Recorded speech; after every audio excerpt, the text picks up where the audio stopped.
I, 28F, have spent the last 5 years believing my former best friend 29M tried to essay me. Part 2, Update 3. First off, I want to thank everyone who messaged me to check up on me or to share their own stories with me. I truly appreciate each and every one of you. I would like to start this off by first saying, I haven't gone back to the wine, though I did super desperately want to yesterday. I haven't really been much of a drinker since that night 5 years ago and last week when I learned the disgusting truth about Paul. To those of you hoping I would file a police report, I did. I spoke with my therapist at length the Monday following my post, and she was shocked, but extremely helpful in helping me process everything. And she spent some time what should have been the end of our video appointment, looking up the statute of limitation laws in my state. There are none for sex crimes. And while she warned me that my report might just be added to a pile of other charges Paul could possibly have against him, given that he was assigned court-mandated AA. All the same,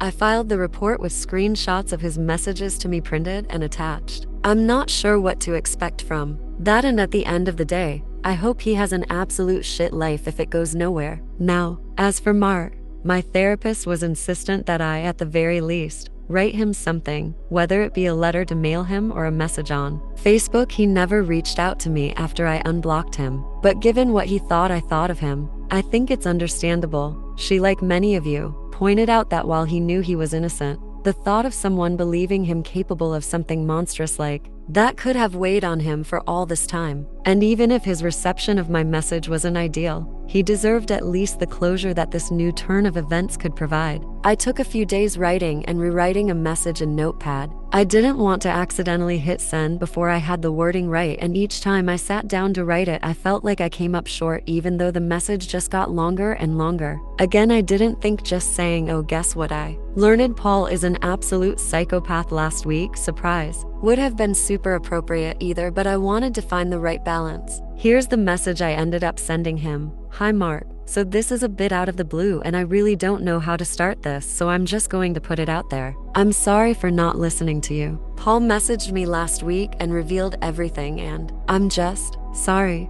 This isn't easy to write, and you deserve so much more than just an apology so long after the fact. There's no excuse for me not giving you the benefit of the doubt other than I let myself be stupidly gaslight by a psychopathic maniac. This is the message he sent me. It even confesses to an assault on you. In the event that you'd like to press charges against him, as I have already filed a police report for what he did to me. If you would like to talk about any of this at all, my inbox is open. If you want to tell me to fuck off, well, I guess I understand that too. I'm not sure what I expect really, because this has ripped open a wound I had been trying to heal, and I'm sure this might cause you some distress, but I felt you at the very least deserve to know. I know I probably could have said more, but anytime I kept trying to write, I felt like it was just me making excuses. I sent that to him this past Friday, and I'm pretty sure he read it sometime between Friday and Saturday, as the read notification had been there when I checked Facebook again at lunch on Saturday. I had been out with my friend Jenny, who had stayed over with me after I learned the truth, and when I told her I had messaged Mark, she wondered if he had responded, so I checked. Last night at about 6 p.m. my phone dinged. And while I thought it might have been a text from Jenny or maybe my mom, I don't really text or talk to a lot of people, I actually found that Mark had sent me a reply. I wish you would have listened to me back then, but I'm glad you know the truth.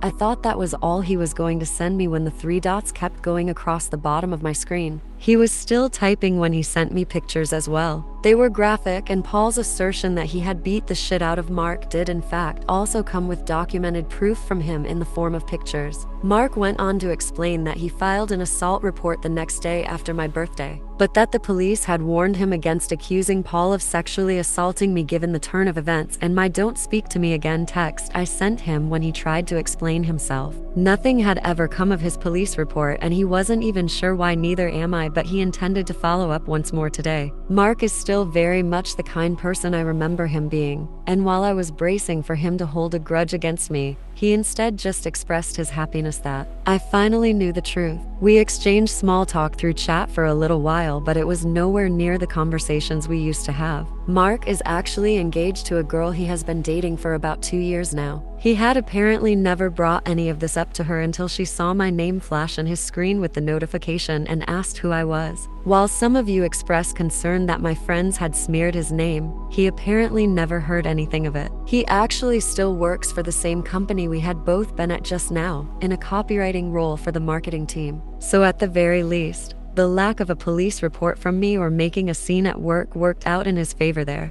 I asked if we could keep in touch, even if only with small talk, and he said that he thought that would be okay, though he was a lot busier than he was back then between work and planning his wedding. While I thought that was going to be the end of it, he messaged me a few hours ago to let me know he refiled his police report with the added messages I had sent him and that if I'd be open to it. He'd like to meet for coffee with his fiancée in tow and a friend of mine if I felt more comfortable doing it that way. Not really sure if that's an entirely good idea, but I shot Jenny a text to see what she thinks and if she'd be open to coming with. She said it's ultimately up to me what I decide to do and she'd be with me either way, so yeah, that's the update for those of you who have reached out and asked. Update 4.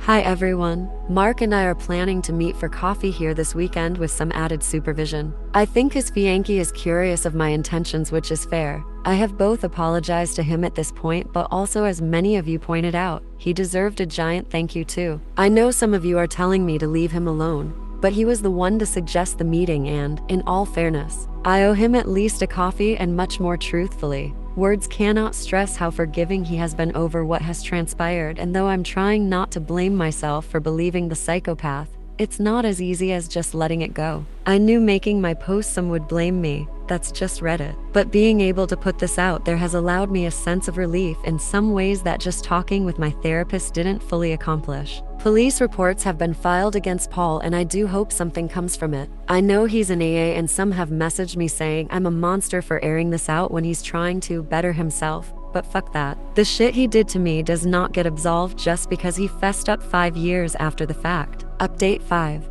I haven't opened this throwaway account in close to a year and a half, and honestly never expected to come back to it after I aired out learning about the gaslighting monster that had attacked me over half a decade ago. For anyone who wants more details, my profile has the posts logged, and I'm really not trying to reshare and rehash it, as I have gotten more than enough of that out of my therapy appointments. The reason I'm posting is primarily out of joy. My attacker Paul had a slew of other court dates already when I had filed my case against him, and I had started to lose hope that anything was going to happen since I was reporting an incident from over 5 years ago. But the court system in my state was stupidly overbooked, and I just had to wait for things to take their natural course. Over the last few months, I started to get follow-up calls from an investigator that was apparently going over the details of Paul's case. He was already facing some time in prison over a different assault charge. His time in AA had proven not to be effective, even with trying to make amends, and the prosecutor was looking to add my report of sexual assault to an overall criminal case against him. But it would require me to submit either a document to be provided as testimony or to act as an in-person witness. Though I had received Paul's message, I hadn't interacted or seen him in person for well over 4 years, and my therapist suggested I might get some closure over testifying against him in court. This finally happened last week. It was hard,